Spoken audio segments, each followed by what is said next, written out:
We all come here to, of course, try pass and complete our degrees, complete our qualifications. And you know what? I think I was reflecting on it the other day. And the difference between, I think, high school and varsity, it's insane. It's actually crazy how difficult, how challenging university is. And yeah, I think today I wanna, as we obviously approach end of the year and get into that time where it's basically crunch time, it's exams. I wanna chat about sort of strategies that you can employ and the things most important to you not failing an exam, and of course sort of passing it and reaching your academic goals at the end of the day, because I mean that's what we're all about here. We're all about your success on your journey and getting to your goals, of course, holistically, but most importantly academically. So what's key to not failing an exam? First one, very important, and I presented on a student platform the other day, and this is, I think, one of the first points that I mentioned, and I always feel is so important, and I think is why I'm bringing it so early at this time, a few weeks, a month away from your exams, is performance is in the preparation. This is something that I always like saying, but the better you prepare, the better you study, the better you work to get things done, then the better your chances at succeeding in an exam. And I'm going to say the same thing that I said when I was presenting to students the other day, but the reason that we prepare, the reason that you need to actually put in the effort and study and work hard, the reason we do this is not necessarily to cram and deeply understand every single piece of information. Yes, that is important, very important.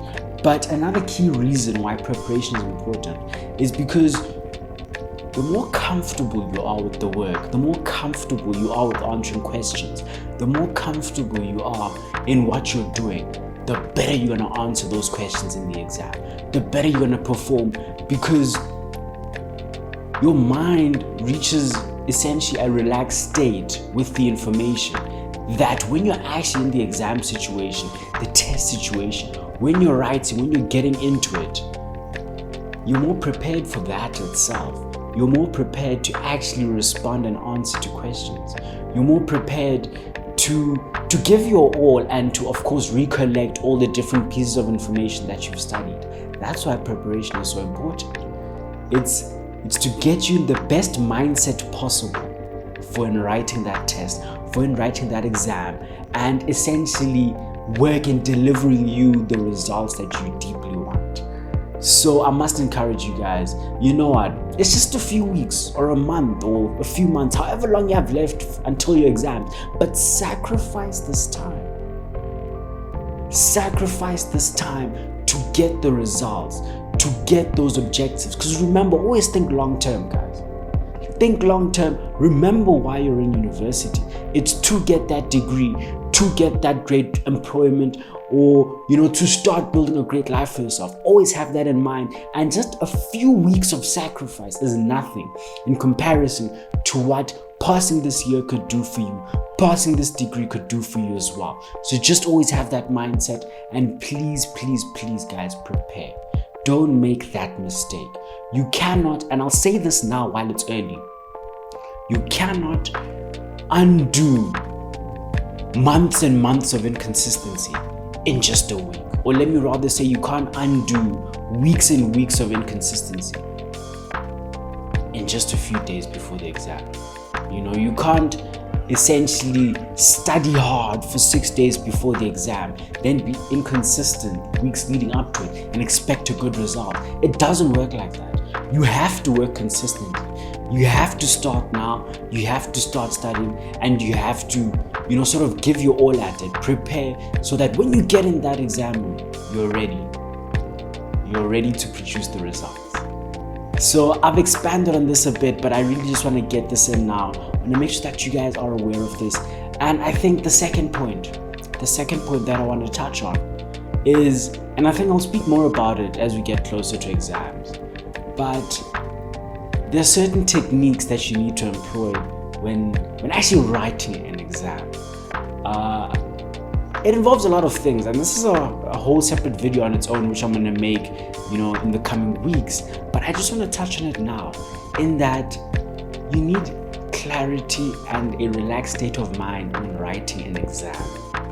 Of course, one of the ways to achieve this I discussed was actually preparing, but I think another thing in leading up to exams is start mentally getting yourself ready. Start mentally getting yourself ready to get in that exam and give the performance of your life.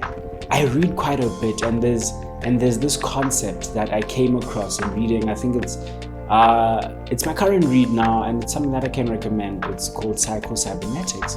But essentially, some of the world's best performers and athletes, in preparing to perform or to play the match, they'll take a lot of time to mentally prepare.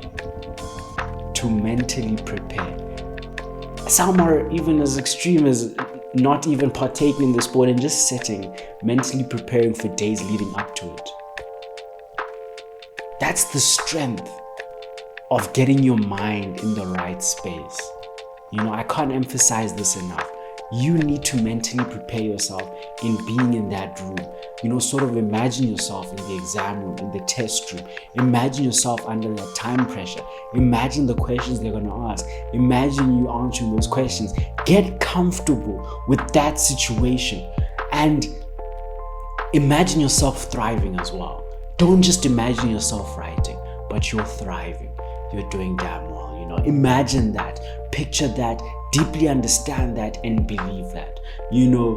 There's so many ways to mentally prepare, but I think this is one of the most effective forms. And of course, you can apply different things in doing this. Do what works for you, but just very important, you need to get your mind there before you're there. You need to mentally prepare for that pressure and anxiety that's going to come in the room, because the better you do that, the better your chances at success. But don't worry, of course, I'm going to chat on this specific thing on its own. I think it's a whole video. There's a lot more that I can say, but I just want to really just get this in your space. Because of course, I want to give you guys the best chance at succeeding this December period. I want to give you guys the best chance at reaching your goals and making sure that there are no regrets at the end of the exam period. So yeah, I just wanted to keep it short today, but very important episode. I'm actually glad that I touched on a lot of this, now while it's still early. But don't worry, guys. Throughout this exam period, I will be with you guys. A lot of my videos now are going to be focused on exams, performing in exams, how to write exams, preparing, supplementary exams, all that stuff. So yeah, you're definitely in for a great few weeks from my side. And of course, that's me. That's me with another one. Absolutely enjoyed this one. For those who are in the 21-day challenge with me and join that movement that we're doing, I'm very grateful to all of you who are there. It's proving to be a fantastic experience. Of course, I'm looking forward to the next few days of us meeting our goals, meeting our habits, and until the next episode, guys, let's continue on our journey in creating a better world.